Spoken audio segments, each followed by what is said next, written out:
आइए आज असम के मनकाचर की राजनीतिक हकीकत को समझते हैं। इसे हम हेडलाइन से नहीं बल्कि वहां के भूगोल और आंकड़ों की नजर से परखेंगे और हम ये जानेंगे कि कैसे एक नदी एक पूरे विधानसभा क्षेत्र की किस्मत तय करती है।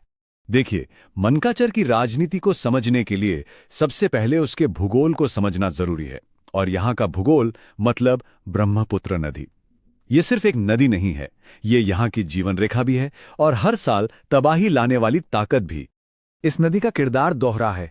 एक तरफ ये जूट और चावल की खेती के लिए उपजाऊ जमीन देती है जिससे लोगों की रोजी रोटी चलती है, तो वहीं दूसरी तरफ हर साल आने वाली बाढ़ और जमीन का कटाव अनगिनत घरों और खेतों को निगल जाता है। ये लोगों के लिए एक कभी ना खत्म होने वाले संघर्ष की वजह है। और इसी अनिश्चितता के माहौल से एक हैरान करने वाला आंकड़ा निकलता है, लगभग 90% की वोटिंग। इसे सिर्फ एक नंबर मत समझिए, ये उस समाज की आवाज है जो हर साल कुदरत के कहर और सिस्टम की अनदेखी के बीच अपनी सुरक्षा और अपनी पहचान के लिए लड़ रहा है। उनका हर एक वोट जवाबदेही की एक बुलंद आवाज है। तो ये जो 90% वोटिंग है, ये हमें बताती क्या है? वोटर्स की पसंद के पीछे का पैटर्न क्या रहा है? इसका जवाब पिछले 30 सालों के चुनावी नतीजों में छिपा है। चलिए उन आंकड़ों पर एक नजर डालते हैं। 2021 के चुनाव के नतीजे बिल्कुल साफ थे। उस साल कांग्रेस का कोई उम्मीदवार नहीं था और AIUDF को 60% से ज्यादा वोट मिले, मतलब एक तरफा जीत का अंतर भी 56,000 वोटों से ज्यादा का था। लेकिन तस्वीर हमेशा से ऐसी एक तरफा नहीं थी। ये चार्ट देखिए, कांग्रेस का वोट शेयर कैसे ऊपर नीचे होता रहा है। 1991 में 49%, फिर 2001 में गिरकर सिर्फ 7.8% पर, और फिर 2016 में वापस 31.6% तक। ये किसी एक पार्टी के दबदबे की कहानी नहीं है, बल्कि एक ऐसे वोटर की कहानी है जो हालात के हिसाब से अपनी पसंद बदलता है।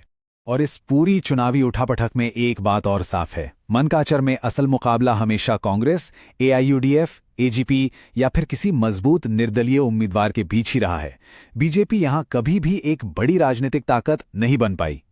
तो सवाल ये है कि इस चुनावी अस्थिरता की, इस स्विंग की असली वजह क्या है? वजह है लोगों की एक बुनियादी जरूरत, सुरक्षा और स्थिरता की गारंटी। यहाँ का वोट बहुत प्रैक्टिकल है, एक तरह से लेन देन पर आधारित। वोटर उसे चुनता है जो उसे बाढ़ से, जमीन के कटाव से और एक अनिश्चित भविष्य से बचाने का सबसे ठोस वादा करता है। वफादारी किसी पार्टी से नहीं बल्कि स्थिरता के वादे से है। और यहीं पर हमें हमारे संवैधानिक मूल्य याद आते हैं। देखिए, सोच समझकर अपनी बात रखना एक नागरिक की जिम्मेदारी है, और मनकाचर का ये भारी मतदान सिर्फ वोट नहीं है, ये गरिमा के साथ सुने जाने और सत्ता में बैठे लोगों से जवाबदेही मांगने के हक का एक जीता जागता सबूत है। चलिए अब चुनावी विश्लेषण से हटकर जमीनी हकीकत को देखते हैं, जहां इतनी जबरदस्त राजनीतिक भागीदारी है, लेकिन विकास और शासन में एक बहुत बड़ी खाई दिखती है। ये एक आंकड़ा शासन की पूरी कहानी कह देता है। सस्टेनेबल डेवलपमेंट गोल्स यानी सतत विकास लक्ष्यों के मामले में असम के 121 जिलों में से दक्षिण सलमारा मनकाचर का स्थान 118वां है। जरा सोचिए, इसका मतलब क्या है वहां के आम लोगों की जिंदगी के लिए? ये शिकायतें रोज के संघर्ष की कहानी है। हर साल बाढ़ और कटाव से घर, जमीन, रोजी रोटी सब छिन जाता है। सड़कें खराब हैं, बिजली आती जाती रहती है, स्कूलों की भारी कमी है और अस्पताल के लिए 100 किलोमीटर से ज्यादा का सफर करना पड़ता है। इसी वजह से नौजवान काम के लिए बाहर जाने को मजबूर हैं। तो यही मनकाचर का सबसे बड़ा सवाल है। अगर लोग इतनी बड़ी संख्या में वोट देकर अपनी जिम्मेदारी निभा रहे हैं, तो सिस्टम अपनी जिम्मेदारी निभाने में, बुनियादी सुविधाएं देने में बार बार नाकाम क्यों हो रहा है? इस नाकामी के चक्र को तोड़ने के लिए एक सिस्टमैटिक अप्रोच की जरूरत है। एक ऐसी रणनीति जो वोट और गवर्नेंस के बीच की खाई को भर सके। इसे हम एक चतुर्मुख रणनीति कह सकते हैं। यह रणनीति 4 मजबूत पिलर्स पर खड़ी है। पहला चुनावी, दूसरा संगठनात्मक, तीसरा नैरेटिव यानी कि सही बात को सही ढंग से लोगों तक पहुंचाना, और चौथा संसाधन। ये चारों मिलकर ही एक असरदार और जवाबदेही शासन की नींव रख सकते हैं। पहला पिलर यानी चुनावी रणनीति का लक्ष्य है 95% मुस्लिम आबादी और उदारवादी हिंदुओं का एक मजबूत गठबंधन बनाना। इसमें महिला और युवा वोटर्स पर खास फोकस करना होगा और टीचर, इमाम जैसे स्थानीय प्रभावशाली लोगों को साथ लेकर बूथ कमेटियां बनानी होंगी। चुनावी रणनीति को जमीन पर उतारने के लिए दूसरा पिलर है संगठनात्मक शक्ति और चौथा है सही संसाधन। ये तो हो गई नींव।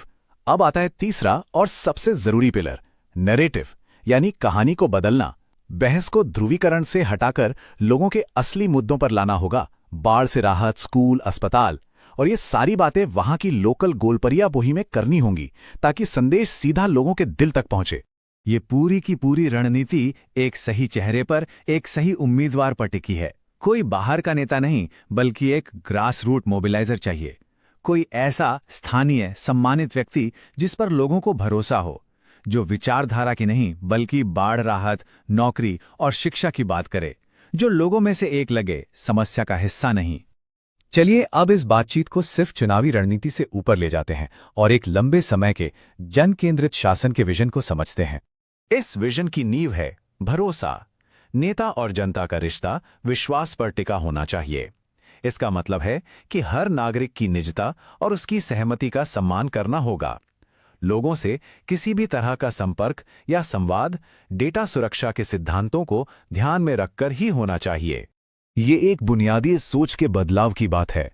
शासन कोई किस्मत का खेल नहीं है, बल्कि ये सेवा का एक विज्ञान है।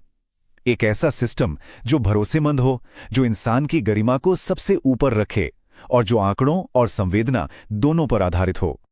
आखिर में इस पूरी कहानी के हीरो मन का चार के लोग हैं। उनका लोकतंत्र पर अटूट विश्वास और उनकी उम्मीदें हमें प्रेरणा देती हैं।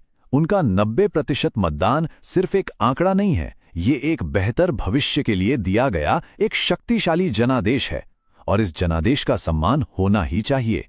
यदि आप एक जन केंद्रित नेता बनना चाहते हैं और अपने निर्वाचन क्षेत्र का उत्थान करना चाहते हैं तो blueprintstrategies.ai से mgr@blueprintstrategies.ai पर संपर्क करें या 08042041602 पर कॉल करें। राजनीति से परे उद्देश्य।